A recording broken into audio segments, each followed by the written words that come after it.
বন্ধুরা, আপনারা কি কখনো ভেবে দেখেছেন ফুটন্ত দুধের মধ্যে অল্প দই দিয়ে এমন দামি রেসিপি তৈরি করা যায়?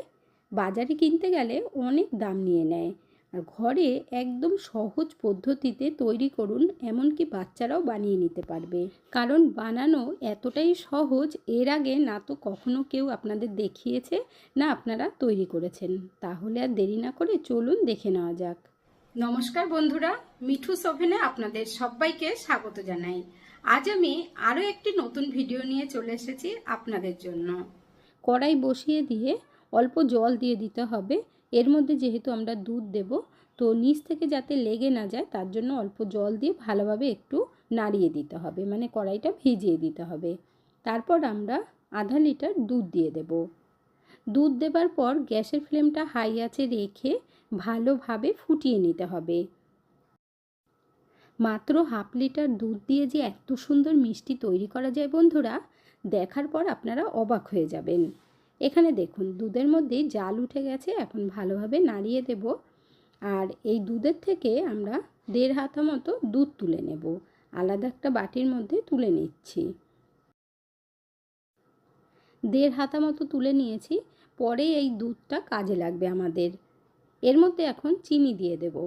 তো আমি এখানে 3 চামচ চিনি নিয়েছি, তবে 2 চামচ পরিমাণে দেব। আর পুরোটা দেব না, দিলে অতিরিক্ত মিষ্টি হয়ে যাবে, কারণ এই মিষ্টিটা খুব বেশি মিষ্টি হলে খেতে ভালো লাগবে না। এরপর ভালোভাবে মিশিয়ে দেব, মানে চিনিটা গলা পর্যন্ত আমরা ওয়েট করব। আর আপনারা চাইলে কিন্তু গুড় দিয়েও তৈরি করতে পারেন। এই দুধটা টানিয়ে টানিয়ে আমরা একটু শুকিয়ে নেব। আর কড়াইয়ের গায়ে যেটা লেগে যাচ্ছে সেটা কিন্তু খুন্তি দিয়ে ভালোভাবে ছাড়িয়ে দিতে হবে, এতে করে টেস্টটা আরও বেশি ভালো লাগবে। এর মধ্যে এখন আমরা দিয়ে দেব টক দই। তো এখানে আমি হাফ কাপ টক দই নিয়েছি। টক দইটা দিয়ে যখন তৈরি করবেন আপনারা না অবাক হয়ে যাবেন যে দই দিয়ে এত সুন্দর মিষ্টি তৈরি করা যায়। তো দইটা আমরা দিয়ে দিলাম। এখন ভালোভাবে মিশিয়ে নিতে হবে। দইটা দেওয়ার সময় গ্যাসের ফ্লেমটাকে মিডিয়াম আঁচে রেখেছিলাম। এখন আমরা খুব ভালোভাবে মিশিয়ে দেব। তারপর দেখতে পারবেন আস্তে আস্তে ছানা তৈরি হয়ে গেছে।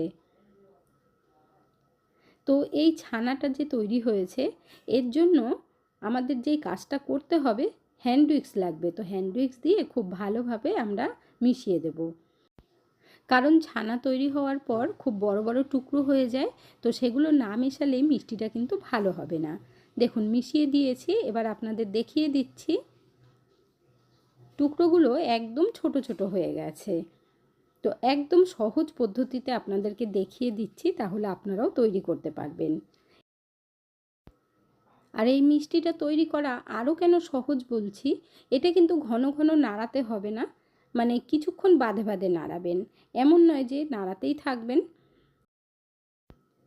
এখন আমরা গ্যাসের ফ্লেমটাকে হাই আঁচে দিয়ে ফুটিয়ে নেব।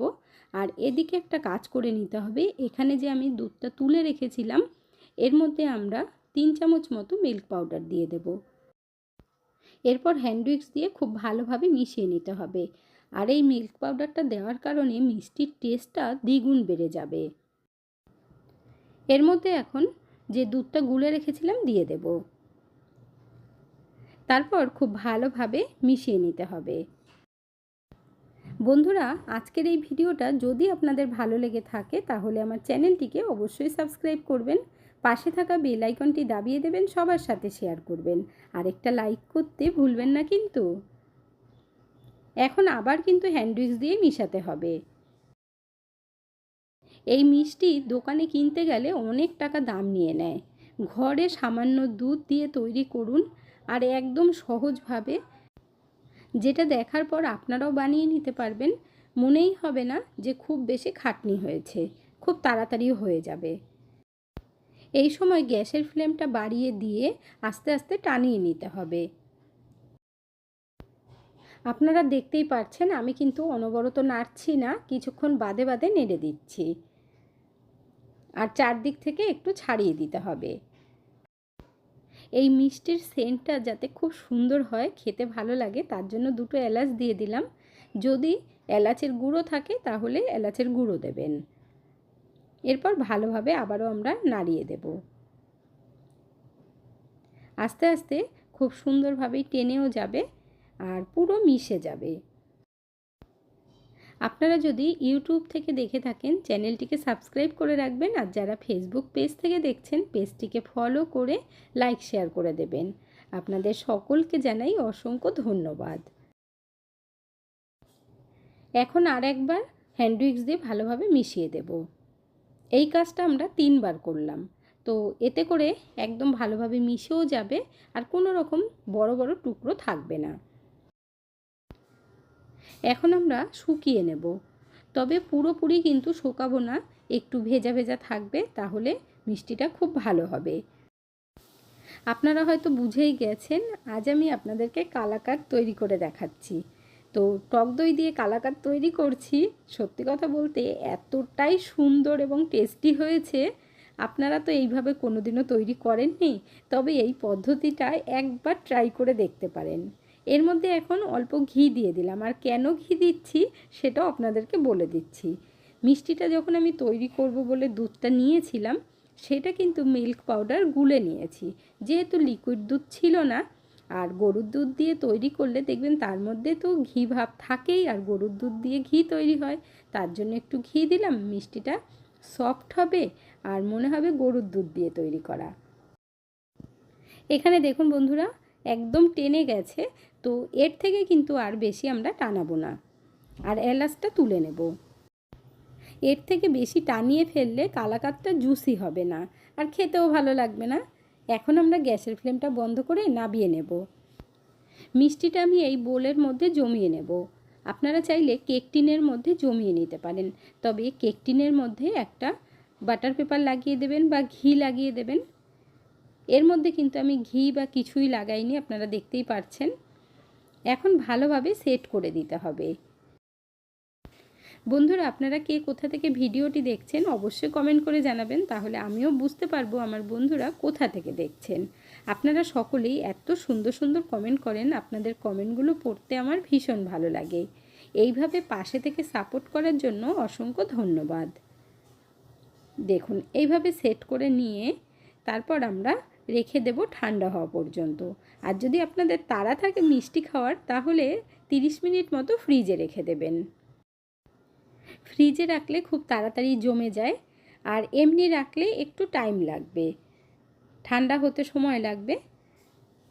আর দেখবেন খুব সুন্দর কালাকাঁদ তৈরি হয়ে গেছে। এখানে আপনাদেরকে দেখিয়ে দিচ্ছি ওপরে একটু হাত দিয়ে, তাহলে আপনারাও বুঝতে পারবেন একদম সেট হয়ে গেছে। দেখুন পুরো জুসি হয়েছে, কি বলবো বন্ধুরা, তৈরি না করলে কিন্তু বুঝতেই পারবেন না। আর কতটা সহজভাবে আপনাদেরকে দেখিয়ে দিলাম, তার জন্যই ভিডিওটা একটু বড় হয়েছে, যাতে করে আপনাদের বুঝতে কোনো রকম অসুবিধে না হয়, তার জন্য কিন্তু আমি ভালোভাবে আপনাদেরকে দেখিয়ে দিয়েছি।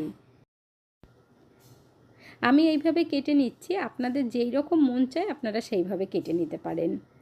তবে মিষ্টিগুলো একটু বড় বড় পিস করলে দেখতেও ভালো লাগবে। এরপর আপনাদেরকে দেখিয়ে দিচ্ছি তুলে। দেখুন বন্ধুরা, কেউ বুঝতেই পারবে না যে এটা ঘরের তৈরি, তার মধ্যে আবার টক দই দিয়ে। এইভাবে কালাকাঁদ মিষ্টি তৈরি করে আপনারা কিন্তু যে কোনো পুজোতে ঠাকুরকে ভোগ লাগাতে পারেন। টক দই দিয়েও যে এত সুন্দর কালাকাঁদ তৈরি করা যায় বন্ধুরা, এটা কিন্তু এর আগে আপনারা কখনো দেখেননি। আর দেখতেই পাচ্ছেন কি দারুণ হয়েছে। দোকানে কিনতে গেলে যেমন কালাকাঁদ হয় ঠিক সেই রকমই কিন্তু হয়েছে, কেউ বুঝতেই পারবে না যে টক দই দিয়ে তৈরি করা। এরপর এক পিস ভেঙে আপনাদেরকে দেখিয়ে দেব, আর কতটা জুসি হয়েছে সেটা দেখেই বুঝতে পারছেন। মুখে দেওয়ার সাথে সাথেই মিশে যাবে আর মনটাও পুরো ভরে যাবে। তাহলে আর দেরি না করে ঝটপট আপনারাও বানিয়ে ফেলুন। বন্ধুরা, আজকের ভিডিওটা আপনাদের কাছে কেমন লাগলো অবশ্যই কমেন্ট করে জানাবেন। ভালো থাকবেন, সুস্থ থাকবেন, দেখা হচ্ছে পরের ভিডিওতে। Thank you.